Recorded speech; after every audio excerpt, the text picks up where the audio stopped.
Hello, everybody, and welcome to another episode of the Nick Lugo Show, where I study the tactics, practices, and principles of some of my favorite achievers. Today, I bring on to you Ian Moyse, such an incredible guy, and while he was rated number one, hello, everybody, and welcome to another episode of the Nick Lugo Show with Ian Moyse. Hello, everybody, and welcome to another episode of the Nick Lugo Show, where I study the... I lost it. Hello, everybody, and welcome to another episode of the Nick Lugo Show, where I study the tactics, practices, and principles of some of my favorite achievers.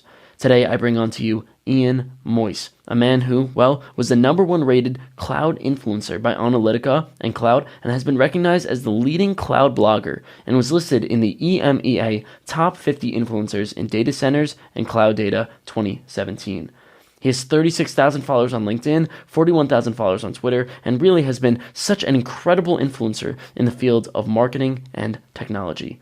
This man is such an incredible guy on social media, and really we're going to be talking about how to, market yourself on social media, as well as manage relationships with, we'll say, previous podcast guests, and also being able to really navigate this crazy field of, social relationships. It's so difficult to keep networks and to keep relationships over a long period of time. And Ian Moyse has a lot of the answers here on this podcast. So I really hope you enjoy. Make sure you check out the sponsors in the description below. Make sure you give me a 5-star review on Apple Podcasts, and really make sure you subscribe to my YouTube channel. I really hope you enjoy this episode with Ian Moyse. First of all, I'd like to welcome Ian Moyse to the podcast. It's great to have you on. Thank you, Nick, and pleased to be joining you. Awesome. So the first question that I really want to ask really deals with, a problem that I've been struggling with in a problem that people struggle with all the time on their podcast, which is, how is it possible to keep and maintain relationships with guests? Because what I notice is I have a lot of one-off conversations, and that doesn't allow for, extracting full value between these relationships. So I want to see any tips, any ideas that you have based off your experience to be able to, get good relationships with these guests. Yeah, so let's perhaps a good place to talk there is what is a relationship, right? Because I often see this with salespeople, where they will say to me, I've got a really good relationship with this customer or prospective customer. Well, have you got a relationship or have you got rapport? And there's a difference. So let me give an easy example of what might discern the difference. So if you're walking down the street, Nick, and you haven't got your watch with you or your phone. Everyone knows the time these days, right? But let's pretend. So you're walking down and you just see some random stranger. Excuse me, sir. You wouldn't have the time, would you? And they're going to give you the time, right? Yeah. Because the way you ask and the friendly way that you said it, you've built rapport enough for what you're asking for. But you don't have a relationship with them, right? But you've used rapport in your tone of voice, your smiles. Excuse me, sir. The politeness, to get something small in return. If you'd said to that same individual, sir, can I have $10? Can I have £10? You know the answer you're probably going to get, right? Because you're asking for something greater than you've earned the right to ask for. So when you have a relationship with someone, I would suggest you can ask for a greater favor, right? If you've got an old-time college friend that you've known for years, and you ask for a favor of, you're much more likely to get it if you've got that relationship than if you ask a stranger. But how often do people confuse those words? And I get it with salespeople go, I've got a great relationship. And I challenge it, well, what do you mean, right? Could you ask them this, and, could you ask them these sort of things? Oh, no, they're not. Oh, crikey, no. I don't know them that well. Well, you just said you had a relationship. What you have is rapport. And a technique I describe with people is to think about a rapport piggy bank. So you've got a little piggy bank on your desk, right? One of those little porcelain things that you're going to put your money in. You can't take more out of it than you've put in.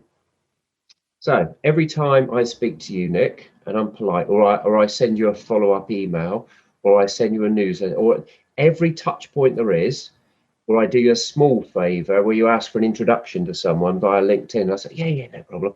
Um, every time that you've done something for that individual, there's a little coin goes in the rapport piggy bank, right? And the more I do for you, so if you ask for an introduction to someone, I've just put a few coins in.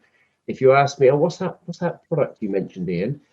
Smaller coin goes in, right? So the more little things I do for you, more little coins go in. And guess what? At some point, there are enough coins in there that I could ask a $10 favor back because I've saved up $10. Too often people think they've got a relationship and ask for things in return or expect things in return greater than they've saved up for. It doesn't work, right? You can't get it on credit. It doesn't work like the monetary world. There isn't a credit card for it. I'm actually a big favour, Nick, this big thing I don't deserve to ask for, and I'm going to get it on like credit. Well, that doesn't work in the rapport relationship world. So I think that's the biggie, is to think about, have you built up enough rapport on enough small occasions repeatedly to call it a relationship in the first place? And then when you've got a relationship, do you know what? Everything becomes easier because the other individual perceives that you have more intrinsic value to them for it to be called a relationship. Therefore, you will get more in return from them, whether you Make, ask or not. Does that yeah, make sense? no, it makes a ton of sense. Like, and this kind of corroborates with a lot of different mindsets that I've been reading about. That's basically give and take, right? Gary Vee says give and take, right? The more you give, the more your piggy bank goes up, and the more that you're allowed to take. Another one is Stephen Covey. Actually, he talks about this very often. That yeah, you could actually like he actually used the same idea, right? I don't know if he used piggy bank. But in one of his books, he talks about the fact that you could actually do that, and you build up rapport in any sort of relationship that you have. And if you have many positive interactions with somebody, then eventually you could have one negative, and that's going to be okay. But you can't just have too many negative. I would like to ask though, and sort of, I guess transitioning off of that is how exactly do you build this type of rapport? Sort of going into it. So, lead-ins to conversations, right? And really setting that first impression. Yeah, and I think it's a combination of things, right? And it depends on the interaction type you're having and the person. You can't force there to be more interaction than there should be. But simple examples are, if someone asks for something from you, follow up in a timely fashion and send them what they need. In fact, send them more than they expected, right? Um, is go that extra mile or two to impress people. So if they ask for, we often get it right in sales. We'll often get a list of questions from a prospective customer. Here's 10 questions, and we sent it to two or three different possible providers. And I've always said to my salespeople, these guys, don't let, what are you going to reply? And well, yes, yes, no, yes, no, yeah, yeah. That's factual answers, but that's probably what the others will do. Isn't it better if you put, and it might take a little bit more effort, but put, yes, we absolutely do this. Here's how, and if you've got it, a customer reference or something, give them some more substance. That if you get three replies from three people, guess which one stands out as they seem to care more. They seem to they've given me more back in return and made my life easier than the other two, right? So Interesting. just thinking about providing service in return. If you, Nick, for example, said to me, and yeah, we're doing this, but been interesting if you've got anyone else we could do a webinar with, or a podcast and this sort of thing. What I always try and do is not just go, oh yeah, well I'm not sure, but I'll get back to you. Is, do you know what? If I give you a couple of links and say use my name, Nick, use my name when you speak with them, because I know them, and say I said to call, I've just given you more value, right, than you're probably asking for, because you just asked me for a name that hasn't really cost me anything, but I've given you some equity, some rapport in advance. So it's all little things typically that build up. That's, does someone go away saying, so, yeah, I engaged with Ian once, and yeah, really good guy, really good guy. He really helped me with this, whatever, that I don't perceive as a big effort, but it gave them value. Are you giving value to that customer, that audience? Are you giving them insight? Are you giving them something where you helped them? I like that. And one of the things that I've been considering for a while is having referring my guests to other podcasts, right? Referring my guests to potentially be on other podcasts, and therefore that's a tremendous amount of value. Tim Ferriss talks about all the time how you can, how he's always looking to see how he could give introductions to people within his network, which I find is actually very, very, well, let's say valuable. But how do you sort of avoid this idea of a one-off connection? So I always wonder, like, a lot of my connections are very not I wouldn't say if they're rapport based. I'm not sure. They're very interactional or transactional. That's a good way of saying it. They're very transactional. I give you value and you give me value. How do you develop this sort of deeper relationship instead of having these superficial bonds? So yeah, and I think the key in doing all of this is being authentic. It's very easy to try and force that. So and do something that doesn't fit, right? So for example, and I do a lot in the social selling world, which is using social media to build rapport and interaction with someone that over time will turn into a conversation that might turn into a prospective customer and potentially relationship. But to your point, you've got to start somewhere. And I've said to people, you've got to be authentic, right? So if you're trying to reach out to someone, check them out. You know, that today we live in the digital first world where, particularly post-pandemic, where you can check people out online. You can search them in Google and you're going to find all the different social accounts. You can find stuff out about people, right? That previously would have been in my old world where you might have gone to their office, sat in their office and seen pictures of them sailing or something. And there might have been, oh, where were you sailing? Oh, in Southampton. Oh my gosh, that's my hometown. Whereabouts? Which one? It provokes conversation that might end up in accidental connections. Today you can do that digitally, right? But if you see someone and you look them up, and there's someone you want to build rapport with, and you see they're into, I don't know, they're always posting about 17th century architecture and places they visited, don't try and start a conversation around that or interact with their posts or go, oh, that's a lovely building or whatever it is, to get noticed by them if it isn't authentic, right? If you're genuinely, you did a degree in that, absolutely, you've got authenticity to comment, right? And because you know about it, but don't pretend it, right? If they're massive into golf and you've never played, don't know anything about golf, don't go and look up golf phrases and then start commenting on their posts or engaging with them with fakery, because you're going to meet, if it develops at some point, you're living a lie and you don't know the subject and you're not being authentic, and it's going to come back on you. It will come back on you. It won't work in the process because they'll catch you out. And so be authentic. If there's some genuine connection, it's fair to leverage that, right? Right. So, and in the ongoing bit, Nick, you describe, it's finding an excuse where authentically you can keep engaging with them. So, for example, I obviously work in the sales leaders community. There are lots of leaders in that market and book authors, etc. And I'll engage with commentary that they post, or they'll do a webinar and they'll see me. So I've got over the years connected with many best-selling book authors in the sales community who I've eventually then met, and we've got a basic relationship with. You know, I'm not their best mate, but it's gone past just rapport. They know who I am, and they'll do me favors and they'll like my content and they'll make comment on it. And that's how I started. I did stuff on theirs, but it was authentic, right? I see they'd post something about a subject that I had authentic experience or expertise in, and I'd engage with their content. Perhaps I'd make a comment. Perhaps I'd, say, yeah, I don't quite agree with that, or I'd post an example or a link to something else that's supporting material. But I created a profile for myself from authenticity of, you're going to notice me and taking part. And it works. People do notice that on their posts, and if you share their content, but if it's authentic, otherwise it's just you're faking it to get something you want, but you're not giving anything back authentic because you're basically lying, right? Yeah. So, but it's a nurturing thing. It's there isn't a shortcut to this where and unless they reach out to you, right? You might comment on something, they reach out and go, oh my gosh. Yeah, and I looked at your profile and I noticed you used to work. They might notice themselves some connection or something I haven't, and start the conversation themselves, right? So sometimes it does accidentally accelerate the rapport base that leads to a relationship. because of starting some engagement, some authentic engagement. So, what are the ways in which you do interact with people and stay engaged with them? Is it only social media, or what is sort of your template or, daily habits to be able to keep in touch with people via email, via phone calls, all of these types of, we'll say, mediums?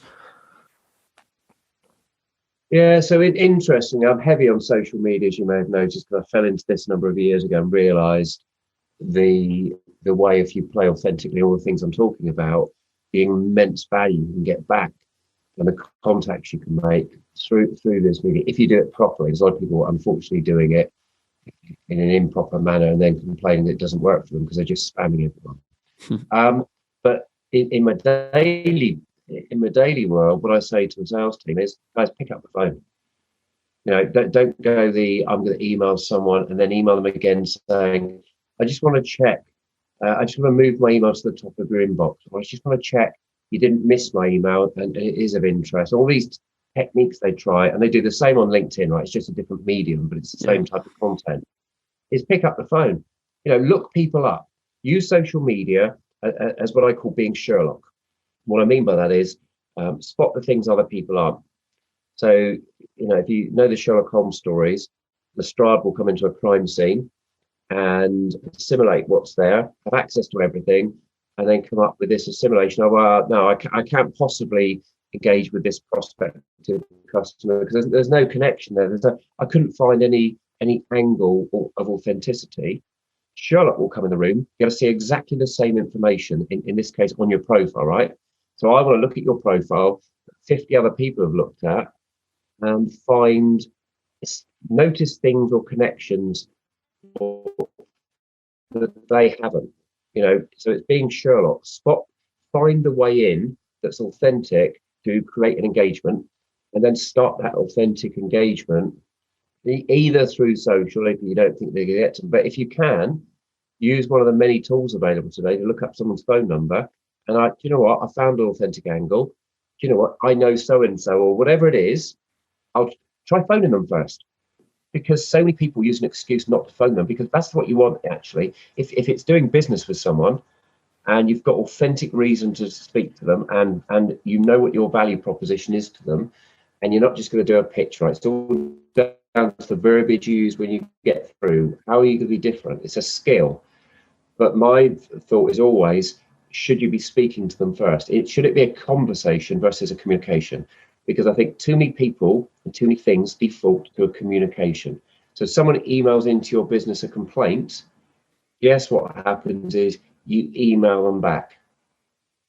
Well, how many times should you have read that and thought, okay, this is better done as a conversation and personal? They're angry. I'm not going to hide behind email, which is the default position a lot take, because I don't want to speak to this person. Yeah, because they're angry because they can do it on a keyboard warrior method, a communication. I bet anything, if you're speaking to them, they're not going to be rude to you because you're dealing with a human being now. It's the analogy of when you're in a car, you'll beep and shout at someone else about traffic, but you wouldn't do that walking past them on the street, right? Because they're a human as opposed to this faceless block of machine. And that's what happens on the digital world. So my view is, by all means, if someone complains to you, email them back saying, thank you so much for the feedback. When is a good time that I can speak to you to try and resolve this dissatisfaction for you with this time or this time work? So you've gone back to them on an electronic, so you haven't interjected their day or forced them, but you're offering the solution is a conversation. And I bet when you get them in the conversation, they behave differently because they're dealing with a human being, not a faceless organization. So I always encourage people, some communication has its place for building rapport and for doing what it says is, confirm a price. I've just spoken to you, Nick, and I've agreed this is the price, this is the time to go you want, these are the facts. Nick, I'll email you in a second. I'll email you the fact confirmation to make sure I've got this right.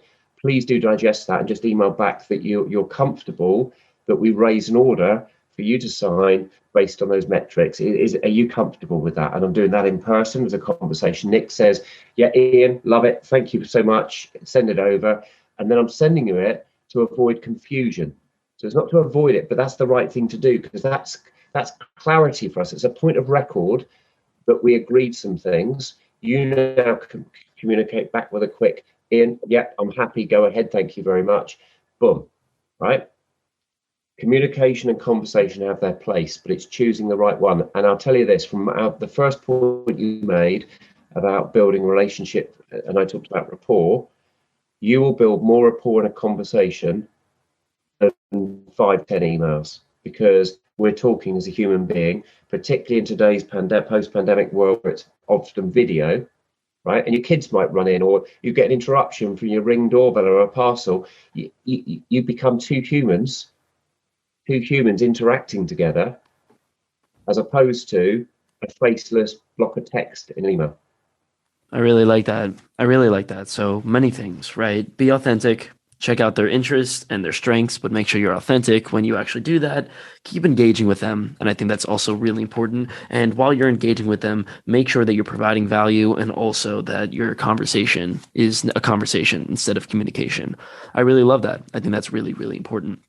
Another thing that I guess I must ask is, well, how can I differentiate myself, therefore? Because all of those things are very wonderful, but I noticed that, I sometimes struggle to differentiate myself.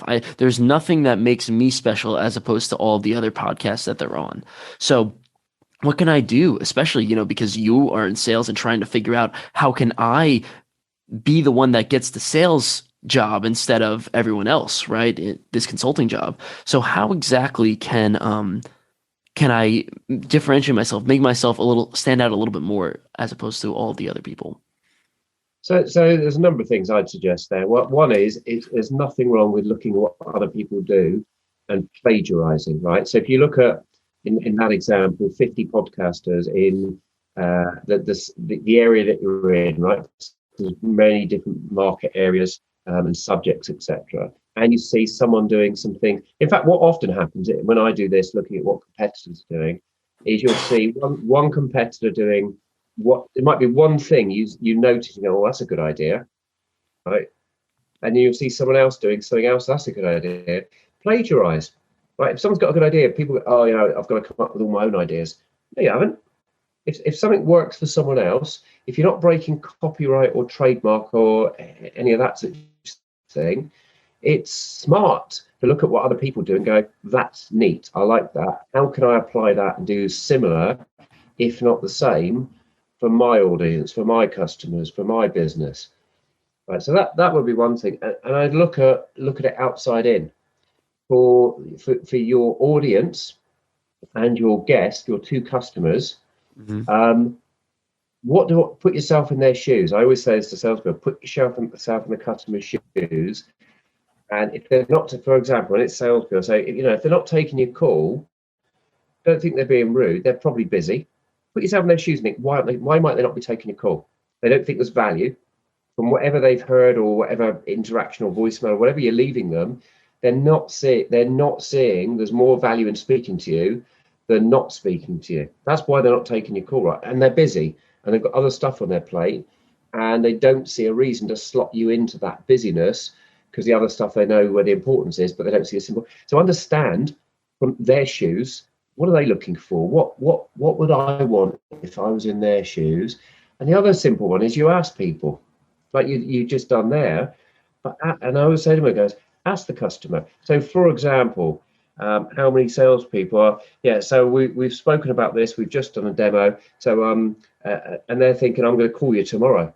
I'm calling you tomorrow to put pressure on. Do you know what? We always ask them and say, so you're giving good feedback. Really appreciate it. One thing we don't want to do though is just pester you for sake. We've got a job to do. We need to have a follow-on conversation. You need to do some stuff, I guess, to review and digest what we've spoken about. When for you is the right time we should be having that conversation? If it's tomorrow, I'll call you tomorrow. But when for you? When should we put in the diary now that we should be speaking again? And some will say, give me a couple of days, and give me a call by the end of the week. Others will say, well, give me to the end of next week, because I've got to catch up with a couple of people, and I'm off from today with the kids for half term. So they'll often usually tell you the reason, right? As opposed to come off the line and then you start calling them tomorrow and they're not answering the phone. They're ghosting you and you feel bad. Oh, well, what have I done? Nothing.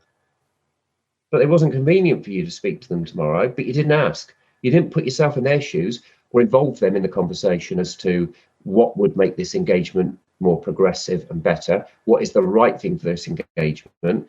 You just assumed your agenda is, I want to get this moving as fast as possible. The salesperson, so I'm calling them tomorrow because your boss is saying, have you called them yet? You did the demo yesterday, have you called them yet? But that's not involving the customer in that discussion, and that's not building rapport. The fact we ask them that question, right, we get really good rapport from it. And they go, thanks for asking. That's a great, yeah. And they think about it, and then they tell us the time and go, well, can we book it in the diary now? And then we don't get ghosted because they're expecting the call. In fact, they often come back to us quicker than we agreed because we say, look, Nick, look forward to it. We will speak. We'll speak on the end of this week, as you've described. I'll call you on Friday if I haven't heard from you before. Is that fair? Yes, it is. Thank you so much. 11 o'clock Fridays in our diaries. Look forward to it. Thursday, they call you because something's come up, right? And they want to go quicker or they've got a question, But if not, you're speaking on Friday. And they're expecting to because they committed it to you because you did it in a professional manner and you involved them in it.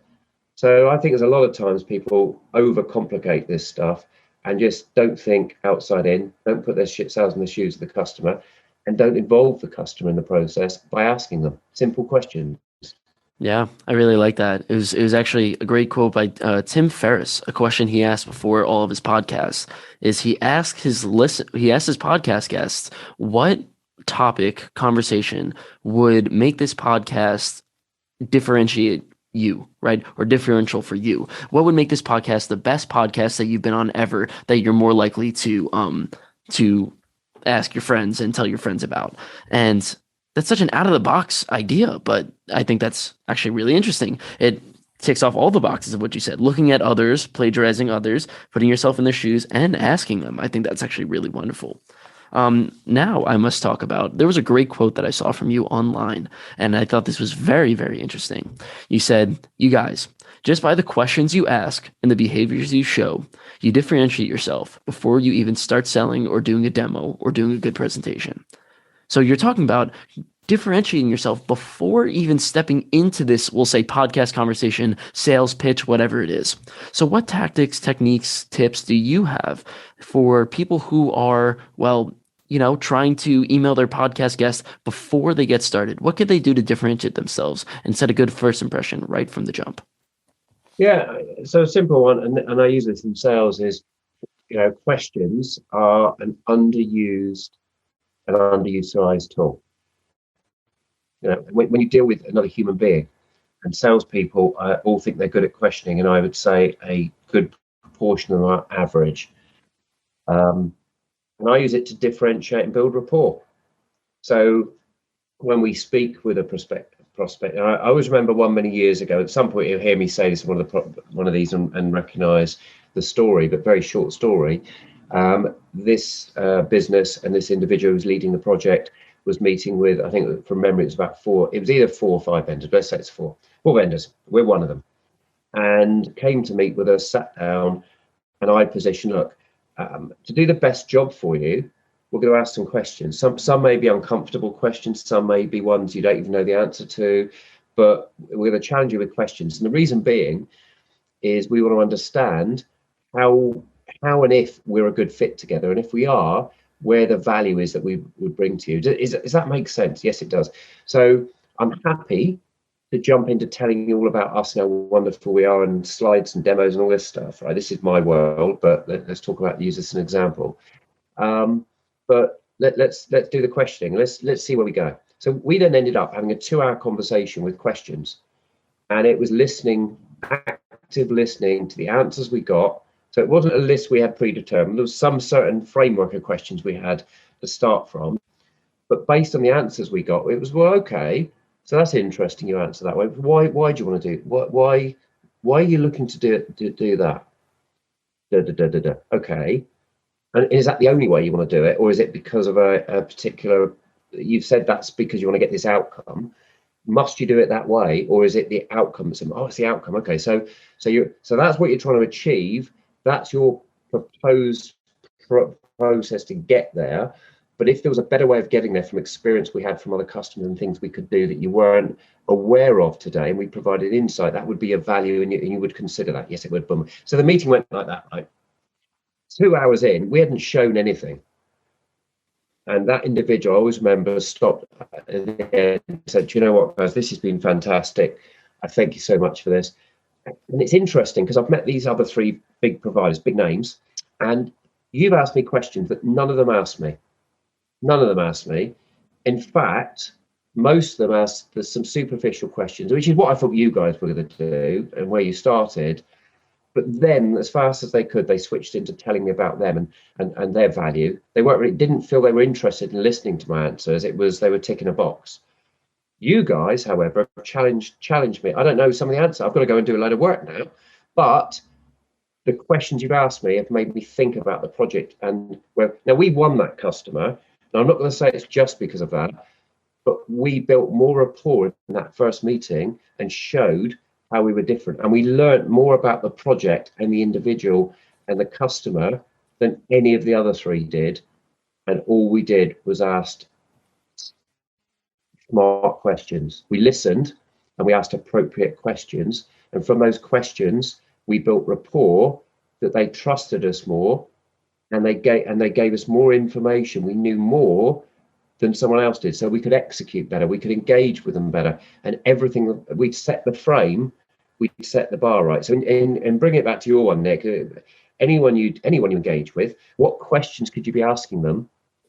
That then easy one is what they're not expecting you to ask, right? And sometimes that's the harder questions.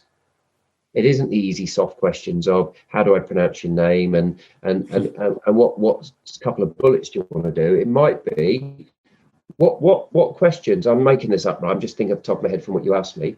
What questions would you not want to be asked? What questions would I not want to be asked? Yeah, as a podcast guest, what questions would you not want to be asked? Okay, get those. And okay, why? Because it might be they're exactly the ones we should be asking because they're going to give the most value to the audience, right? Yeah. Just a thought. But I always think outside the box of ask questions. What damage can questions do, right? You might get, I'm not prepared to answer that. Okay. But you can then still ask a question of, that's Frank, I understand you're not willing to answer that. That's absolutely prerogative. Can I ask why? There's a question. Ask why. Why? What's the reasoning? Perhaps you'll tell me the reason, but you don't want to share. You don't want to answer that question, but you're not answering the question, right? Yeah. I always watch it. I always find it interesting watching interviewers and watching politicians when they speak, and how different cultures as well, how people react to questions and how people phrase the questions in the first place. It is an art form and a skilled art form at how you ask questions. Look at some of the great interviewers. And I don't profess by any means to be in that scheme. I'm still learning in my day job how to engage and ask better questions. How to ask a question in a way that the recipient of the question feels comfortable to answer it, even if it's an awkward or difficult question. I like that. Yeah. And I think it makes a lot of sense, right? So what you're really talking about is, first of all, being intensely focused and intensely interested in this person. And I think that's one of the things that really, is a theme from what you're saying is, well, be interested in them. Make sure that you've done the research, right? I think the biggest question that podcast guests don't want to hear is something that you could find online. So, for example, if I ask you, how do I pronounce your name? Ian Moyse or Ian Mice or whatever, right? If I'm asking you that question, then clearly I haven't done the research, and clearly, I haven't prepared enough for this interview, and therefore I'm not intensely interested in you. I haven't done the homework, and you're just another. And I'll give you a compliment because you at the beginning of this, I was interesting. I did pick up on that. There was and during you've done your research, you've picked up on things that I haven't told you, and they're totally in context and things I've done, and the questions are perfectly relate to things I can give value for, but we didn't prep that. So you've done your research. I give you credit. Thank you. Yeah, and I make sure to, like, and I also told you in the beginning of this interview, like before we get started, it's like I'm gonna make this podcast different, right? Like I'm gonna throw in a little twist, or there's gonna be something in here because, like, that's exactly what I want, right? I don't want this to just be another conversation where you talk about the things that you always talk about. Hopefully, you know what, that's something that makes me different. And then at the same time, I think it's really, really interesting. First of all, questions as an art form. That is beautiful, right? That's really beautiful because I think the interviewing skills and questions are, well, that is, well, really important, and you could really tell the difference between a good interviewer and a bad interviewer. It's a huge difference.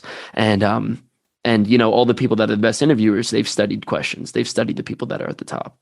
So one thing I definitely would like to ask you is, therefore, given all this knowledge that you have, brought in, what are exactly we'll say, best? You've been on many podcasts before. What are the best and most, we'll say, exceptional podcasts that you've been on? What were their tactics? What sort of stood out? And why are those podcasts, out of all of them, the best?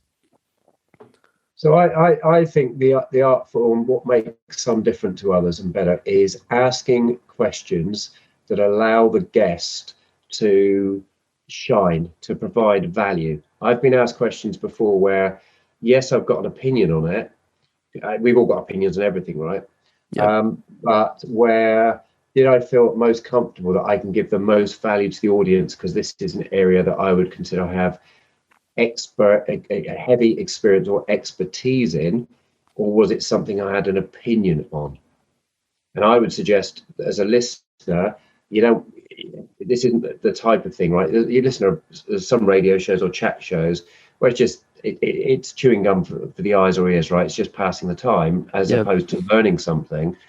But where it's something you're expecting to get insight from, you don't want opinion, because it's 10. You could listen to 10 people, they'll give a different opinion on the same subject. Well, which one's right? You want experience and expertise, and so it's asking questions that put the interviewee in a place of comfort, in terms of, this is a sweet spot I can absolutely talk about. I can absolutely give examples. I can do it without even thinking because I've lived and breathed this, and I can do it with confidence that the audience will get value from this. And if they it's almost like if the audience had hired me to come in and do some consulting for them, is this the sort of thing I'd be telling them? Right? Is this the sort that they'd be paying for this advice? Have I been asked a question that puts me in a place to give that sort of insight? And that's, I think, what differentiates a lot is questions that put the guest in a position of giving the most value and insight to the listener.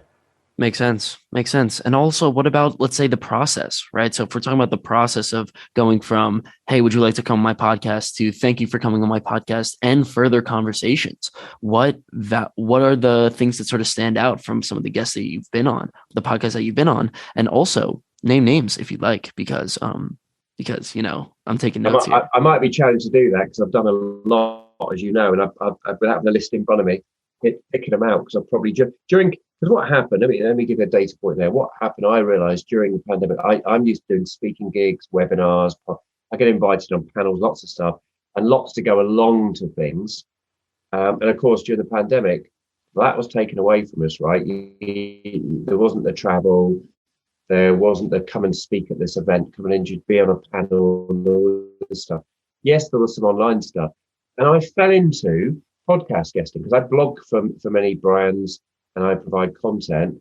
But there was this, well, how do I stay relevant? How do I keep my voice out there? Am I missing something? And I honestly can't remember. Did someone invite me? Did I just spot something? Something triggered, and I started guesting on podcasts. So during the pandemic, I've probably guested on over 100. I've lost count, on different subjects, right? From recruitment, because I've been a candidate in the market, and I recruit people, so I can talk about what it's like in the employing people and hiring them, what to look for in the recruitment and the interview process, all that stuff, to public speaking, to cloud computing, which is my area of specialism in industry technology.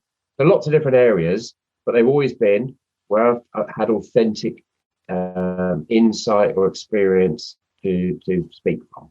So there's a few I've been invited to go on. I've looked at on. I don't know what I talk about.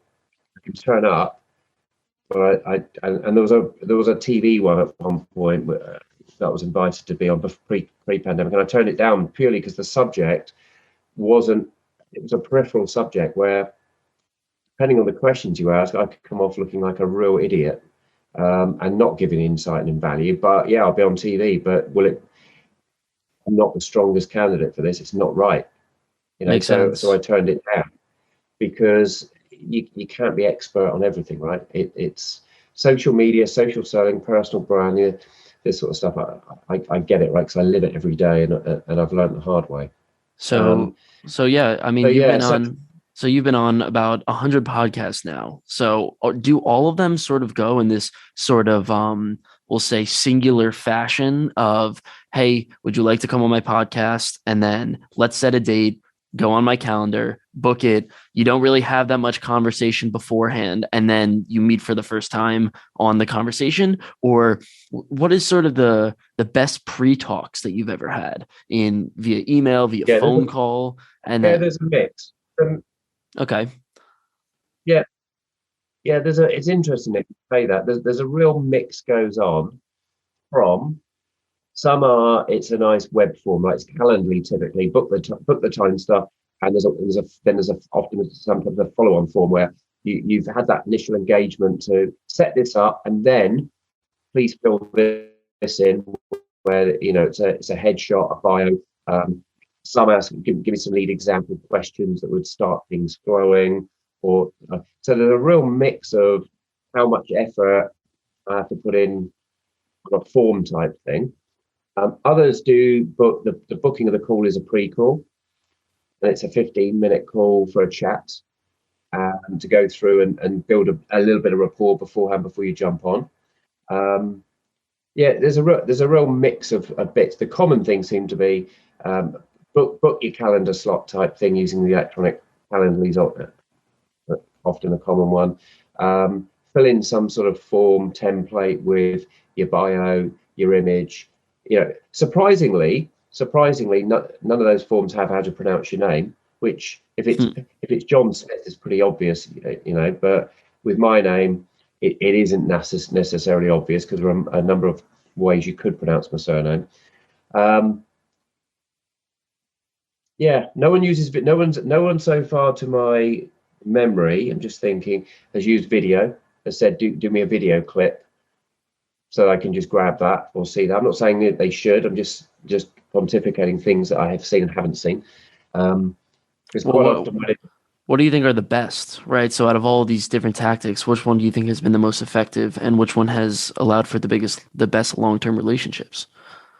So I would suggest, going back to exactly what I said, having a pre-call, 15 minutes short, and make it easy to book it, right? Because some of these, what I have noticed is it's quite difficult there's a lot of admin involved. Make it as simple as possible for the guest to do that.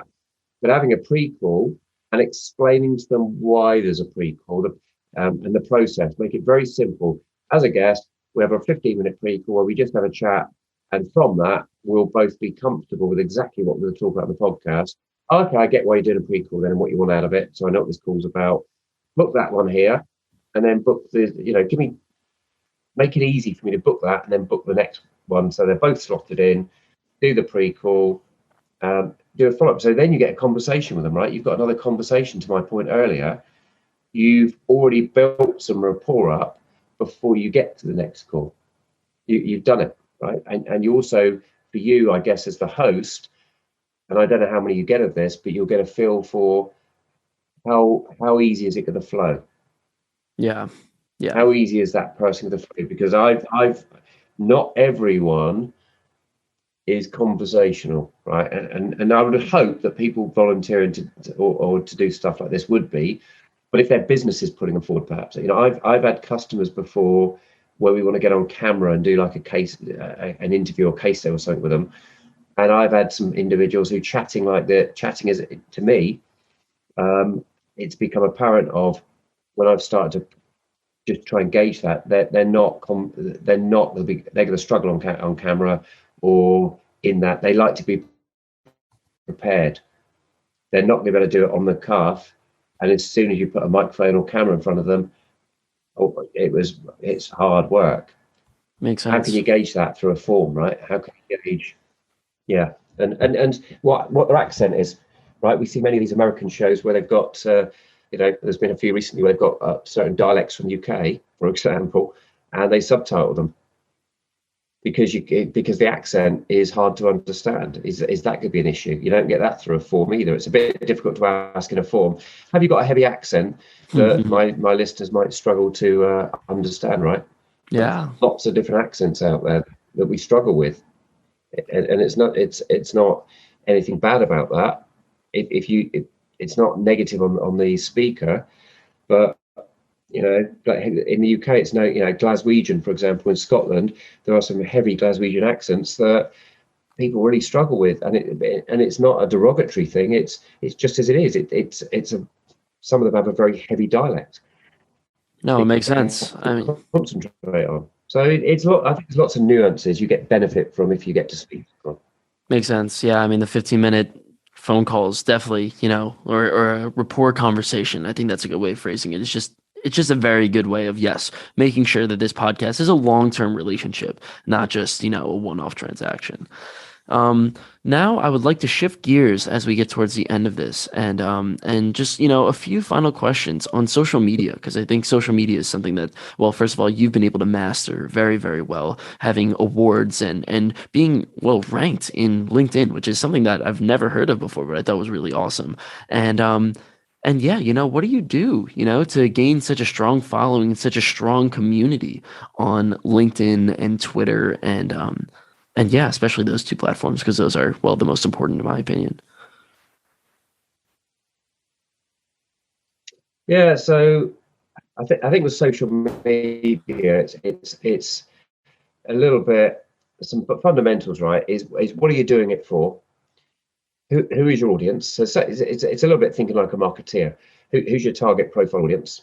What are you doing it for? And what might you get from it? But what I always say to people is, what it relates back to for me, and I did all this organically. So I learned over the years of trying to remain relevant in the sales market that I'm in, and social media started to appear. I tried to figure out where does it fit, and I did that by trying stuff. To be honest, I didn't read any books or anything at the time. Everyone was trying to find out how to do it, so I was just plagiarizing, looking what other people did, and just trying to figure out what worked. One of the things I say to everyone now, we step back from social media for 30 seconds, is there's this subject called personal branding, and everyone has a personal brand, whether you like it or not. Your personal brand is others' perception of you and what you represent. Okay, so if you're not on social media, you might, if you go and meet customers and you go into a room and you barge in and you're rude and you're noisy, your personal brand, it's like that first impression. Your personal brand that people have got is, who is this rude person? Oh my God, who's this loud, rude, obnoxious person? Right? Because it's first impression. That's all they know about you. That's all the context. Put social media into that, you can now be seen and found globally, and they can find stuff out about you, look at your picture, so they can make an impression of you. They can have a perception of you through a digital first impression, right? And it's global. Whereas before, at least the personal brand could be limited, right? So you all have a personal brand, whether you thought about it or not. It's how others perceive you. And now with social media, think of that context. If people come and view your profile, what's the first impression they're going to take based on what they see and what they read and look at, and don't just think about it's what you've chosen that they see. Don't just think, oh, it's my LinkedIn profile, therefore great, I've had a look at it and I think I look pretty good. Okay, but if I search your name in Google, if I search your name and your company in Google, if I search some terms that will enable Google to limit down. So if I put Nick Lugo, if I've pronounced your surname right there, by the way, but Nick Lugo, Yep. podcaster, right? It's going to probably find stuff because so anything I know about you, if I put that into this search term, And those of us like me and you with slightly, I guess, more unusual surnames are easier to find than John Smith or Sue Brown. What are they going to find? Because if it's out in the wild west of the internet and visible and findable, searchable, then it's fair game for someone to make a first impression of me from that content. You know, have you ever searched your own name in someone else's PC on an incognito browser and tried searches yourself to see what comes up on the first 3 or 4 pages? If it's on page 50, it's there, but is anyone going to ever see it anyway? But you try some different searches. If you search Ian Moyse Cloud, tons of content will come up there. If you search Ian Moyse Social Selling, tons of different content will come up because you've changed, you know, what you've told it to prioritize. What's going to come up? Did it represent you well? And does it give a great digital first impression? Because post-COVID, post-pandemic, we have all been inherently trained to work more digital and remote and online. And I would argue a lot of people listening during pandemic would have been on group calls with 8, 9, 10 people on it and spotted someone on there they didn't expect to be on there, don't know who they are. And while they're on the phone call, in another browser or another screen next to them, have searched and looked up that individual, right? Because I could be doing it now. You can't quite tell, you know, unless my hands are here. How do you know I'm not on a different screen and just bringing up something or getting or who's that on this webinar? Then you might see me look slightly, but it's not obvious. It's not as obvious if I was sat in front of you in a meeting room with 8 of you, and I open my PC or tablet up and start doing stuff. It's like, well, what are they doing? It's very easy to do it. So we've all become more accustomed to checking people out digitally than ever before in history. I don't think we're all going to drop that and go back. It's become more habitual. So you need to think about what first digital impression do you give and what is your personal brand? What does it stand for? And the beauty is, the good and the bad is it's your personal brand. It's yours. So if you change job or career, it goes with you. So the more you nurture it and you know, it's like you've bought, for me, if you've created a social profile, it's like you've bought a plant and put on your desk, but you're never going to water it. If you don't maintain it and update it and share content, maybe you write an article or an opinion piece or you comment on someone else's, if you're not going to take part, you're going to leave it to stagnate. It's like the plant you've left on your desk you've never watered. It's going to die, right? It's not providing what you got it for. So how exactly have you sort of, you know, give us your tips and tricks, right? What are the things that you've done to be able to grow such a mass following, 50,000 followers? You know, is it how do you provide value for people? That's a great way of phrasing it. Sure. So first one is obviously make sure your profile looks professional. I know we've discussed before. There's a site, make sure your photo and you use the site to its most. Right. There's a banner on LinkedIn, for example, and these on Twitter, etc. And there's a photo. And now with LinkedIn, you can do a video as part of your photo. Go to my profile afterwards and check, and you'll see. Hover over the photo, and there's a short video introduction. It's all free. Make use of the tools they provide you to look the best you can. I've had many people reach out and go, "Oh, I love the video thing. How'd you do it?" As though I've come up with something, right? It's like, how'd you do it? Well, you just do what LinkedIn lets you do. Go to this, and you just record a video. I mean, it's just I've spotted it and taken use of it. So make yourself look as professional as you can. And for the photo, you can use a site called photofeeler.com where you can actually test the photo against independent results. So you can basically what it does is you put your photo up you think you look good in, and it asks random people who come to that site like you have to rate your photo without knowing who you are, what you do, whether you're someone senior or someone junior is irrelevant. It just asks them based on that photo, what feeling do you get? Because as humans, we react to images, right? You see someone walk into somewhere, oh, they look a bit rough, or crikey, they look trouble. But you've got nothing to context it on apart from your visuals. But that's how humans work. We make micro decisions based on image. So your picture is the first impression. So that's one tip. In terms of the following, number one is it takes time. Right? I remember when I was on LinkedIn, and at a dinner, and the marketing people in my company at the time said to me, were commenting on, oh my gosh, on LinkedIn, you've got 2,000, I think it was 2,000 and something connections or followers. And it was like, oh my gosh, you've got that many. So I know roughly that around 2010, 2011, that's where I stood, because that's when I was there. And I lived in the States for a little bit, and that's where the discussion took place. So, 10, 11 years ago, my LinkedIn following's now up to about 35,000, my Twitter. So they're all like that, right? They're all fledgling. So it's taken a while. It isn't overnight, suddenly you've got all it. And I would suggest the way to do it is take part.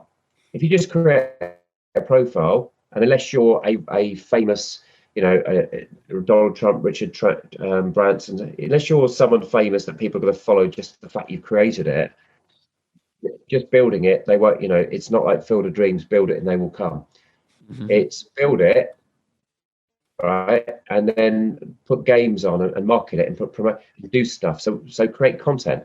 Write a blog on LinkedIn, write an article on LinkedIn. You don't have to create a blog site, just write an article about something you've got authentic expertise in and share it and tag it. And don't get hung up on the first one doesn't get thousands of likes or views or comments, because, well, it's not gonna, right? But you've got to start taking part. Comment on other people's content that you have authenticity to comment on, you have expertise around. Tag things, take part, show people you exist, right? Connect to people like you, connect to other people like you who are influencers in your space or who are leaders that you respect. Reach out, connect to them, share content, tag them in. It's lots of small things done repeatedly and habitually over a long period. I'd love to say is a magic golden key and do that, and within 6 months you can be able. You occasionally, what happens is you might post something or create something as a piece of content, and it does go semi-viral. Right? I've had something do that. Weirdly, I was lucky enough a few years ago. My daughter was the flower girl to Meghan and Harry. Right, and so she was on the news and general publication stuff. Wow. So it felt in. So I posted that on social, obviously, because it was and very proud of my daughter and being so confident at 7 years old to do this. And I wish I'd had that. So a little bit around something confidence or business, a business angle to it, and it had masses of interaction and hit. Right, but yeah. I didn't know. Did I know to do that or choose to do that? You never know what the content's going to be, but be authentic and also think about what you're posting that isn't being done for reaction, likes and shares. Because if you want to do that, you can come up with some stuff that might not be how you want to represent yourself or deliver your personal brand authentically, right? If you want to do the jackass stunt type stuff, that's your choice, but understand that goes with it the reputation that you're now building. If you're a top lawyer and your social has now got a massive following because you do that sort of stuff, it might not go down well with the client, but you can't separate it. The internet is one of those fickle things that if people can find it, they'll make an impression of you. So be authentic, be appropriate. If you're a party clown, by all means have a picture on LinkedIn of you clowned up in a clown face. If you're not, but you had a clown's party for your kids and you were dressed up as a clown, why are you posting that on there? Put it in your Facebook and make it private to your family and friends, right? So it's be relevant and authentic to what you want to be known for. I really do. I like that. First of all, I highly suggest this photofeeler.com. First of all, I think it's an incredibly terrible title. Whatever, photo feeler, I'm not a fan. But yeah, I know. But it's around 1:15 p.m. right now. So I posted something on photofeeler.com, 2 different profile pictures, and at the moment it currently has 26 votes on one of them and 18 votes on the other, and it's some really, really great feedback. Like, I'm actually, one of the profile pictures that I have is not getting too great of feedback from random people, mind you, and I probably have to change that a little bit. So I highly suggest this photofeeler.com as just a little nugget for people to take out of this. Sorry about that. But one thing I definitely want to talk about is, well, first of all, yes, giving value, right? Making sure to give value instead of going for likes, follows, and things of that sort. But how exactly do you differentiate yourself from all the other people on LinkedIn that are, well, I noticed that a lot of people really try to give value and they really try to get a huge following, but they just can't do it. It just doesn't work out. They get one comment, one like on every single one of their posts, and it's, their mom or their, one of their really close colleagues. So how exactly can you sort of, rise to the top and separate yourself from the pack? Well, so I'm not going to give programmatic answers that say here these guaranteed answers, but I can tell you some things I've done, right? Hmm. And some of these are people will have opinions on because I get often marketeers say, "Oh, we couldn't do that," etc. So here's one, for example. If I write, and now I've got some of these followers anyway, right? But let's step back. So okay, I'm going to write an article about one of the challenges in, say, questioning we talked about. So questioning. Now I don't think salespeople are very good at this, or whatever it is an opinion piece, but with authenticity. I've got expertise in this, and or communication versus conversation. I've written and done some videos and blogs on, etc. Right? Something that, do you know what, I've got some knowledge about. I can talk about this. A couple of things. My style is I write it conversationally and talk authentically. I don't try and make it all corporate and all illustrious. And you know what? Just make it to the point. Talk about what it is. Like hopefully we're talking now, right? Make it interesting and easy to understand. And you can do it as a video or a blog or both, etc. Right. So create a piece of content. But now I'm going to post that, Nick. So now I'm going to share that out there. Do I just post it from my profile if at that point I've only got 800 connections, let's say?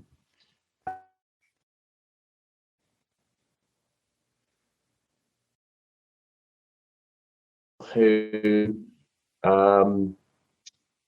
might be appropriate for, if that makes sense. Actually, can you repeat So, that? It actually kind of cut out a little bit. sure, no worries. So, you create this authentic content, but if I've only got 800 followers, for example, at that point in time, what else could I do? So, an easy one is okay, so I post the content up. Could I legitimately tag in some people with big following? Are there some sales influencers, right? Because that's what I'm talking about. So are there some people relevant to your sector, industry, vertical, your niche, who have a bigger following? Maybe there's a sales book author, and I'm going back. I'm trying to talk as I did 8, 10 years ago, whatever, when I was doing this in this way. So there's a book author, and they've got 35,000 followers, let's say on Twitter, whatever. Why can't I tag them in to my post? Why can't I tag them in with a question of, have you seen this in your audience? Why can't I try and engage them? Because what I've created is relevant and authentic to the content they share, which you can see, of course, and their audience, right? They're a sales book leader and they talk about in their books questioning and this sort of stuff. Why can I not share my opinion piece and tag them in? And sometimes you get nothing. And other times, guess what? Do you know what? Back in those early days, I had them, they'd share it. And I'd Hmm. look at it and think, holy moly. So my piece of content, now it doesn't mean all of their audience now reads it because it's in their feed. But if someone in their following hasn't looked at their feed for 2 days, mine's gone and dusted, right? Down in the ether. But they've just shared it, and 35,000 people of the right type of audience might see it. And guess what? When that happens, you typically see an increase of followers. Not Mm. not not 10,000, but you typically see some, and I get it all the time now because I've got more audience, more people tagging and sharing and liking and engaging with my content, and I see people follow out of the blue. Well, what, I don't know, I don't track. There's no way of tracking it, but what's likely to have happened is they've seen a piece of, and sometimes people follow and they put a comment. Just saw your blog, just saw so and so share, or saw your webinar, or saw this, wanted to connect, wanted to follow, because they've seen something you've done, as we do. If you see a piece of content, and I love horror films, for example. If I see something in the feed shared by someone, anyhow it's got into my feed, and that's interesting, and I click and I see it's about, I don't know, some horror group that shares something that's interesting. I go, you have a look at their feed and go, oh, what's interesting. I'll follow them myself directly now.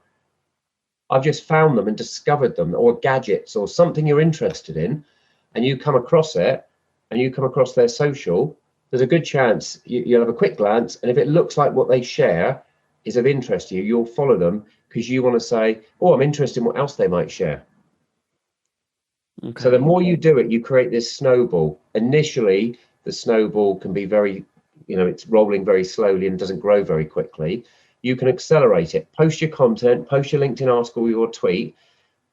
And if it's a LinkedIn content, here's my tip. Post it organically and then go and comment on it yourself. You may see other people doing this.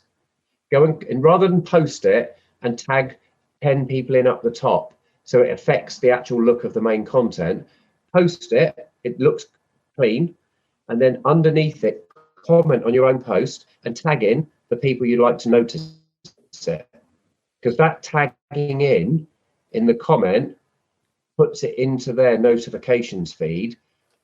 Moyse has tagged you into post about. And if you notice in your own notifications feed in these platforms, it gives you a bit of information. Someone tagged you in and what it was about. So they may see in their notifications, this person has tagged you in and it's about the worst questioning salespeople out there, or the 10 failures of questioning in today's modern sales world. Whatever it is that is a good hook you've come up with, they're going to see that.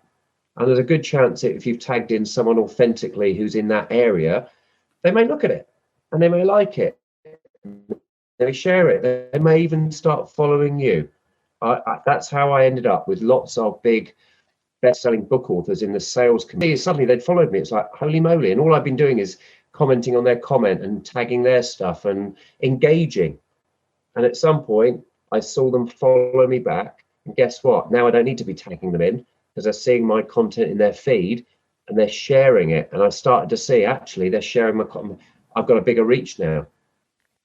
Interesting. So once I'll call them mini celebrities because that's kind of what I like, right? You don't target like, we're not targeting people with 1 million followers or anything like that. You're targeting the people who are the leaders in your niche, in your industry, who are, well, this is sales, so it's a pretty big, it's a pretty big niche.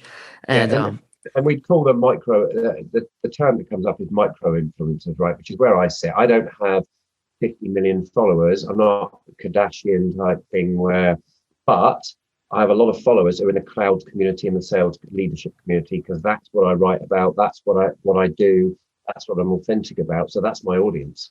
yeah, yeah. And then once it sort of feels like a snowball effect, right? Sort of what you said. And the snowball effect comes from legitimacy, right? So over time, Yeah, as these and people, consistent. consistency, of Yeah, course, right? So like that all makes sense, right? You get a sense of legitimacy from, being sponsored essentially by these micro influencers and then also, becoming one yourself over time. So, gaining followers and things of that sort. I really like that. I think that's really awesome. So I think that is a great place to end it. And tell everybody, Ian Moyse, where they can find you, what you're doing now, and you know what? Tell them to follow you on Twitter and LinkedIn because I think you got a lot of good stuff there. yeah, and the easy place to find me there, and this is always a final tip in itself of personal branding, is if you go to ianmoyse.co.uk or ianmoyse.cloud, those links will take you directly to my Twitter and LinkedIn profile. So you don't have to go on there and then put my name in and then check it's the right Ian Moyse. There are a few. There's not hundreds, right? But imagine that was John Smith, right? Right. Go to Twitter, look for John Smith, but then put in this as well because there's a million John Smiths, and so I just bought my own domains, right? They're very cheap to have, and just pointed them at my social profiles, so they're personally branded. I like that. I like that. So ianmoyse.co.uk, which all this will be in the description. That will take you to the LinkedIn and what will take you to the Twitter? Ianmoyse.cloud. Ianmoyse.cloud. All right, perfect. Thank you so much, man. It's been awesome Thank having you you. on. Appreciate it. Take care. Thank you for listening to this episode of The Nick Lugo Show with Ian Moyse. To support this podcast, please give me a 5-star review on Apple Podcasts and subscribe to my YouTube channel. And so I'll leave you with the quote by Walt Disney. The way to get started is to quit talking and begin doing. Thank you for listening, and well, I hope to see you next time.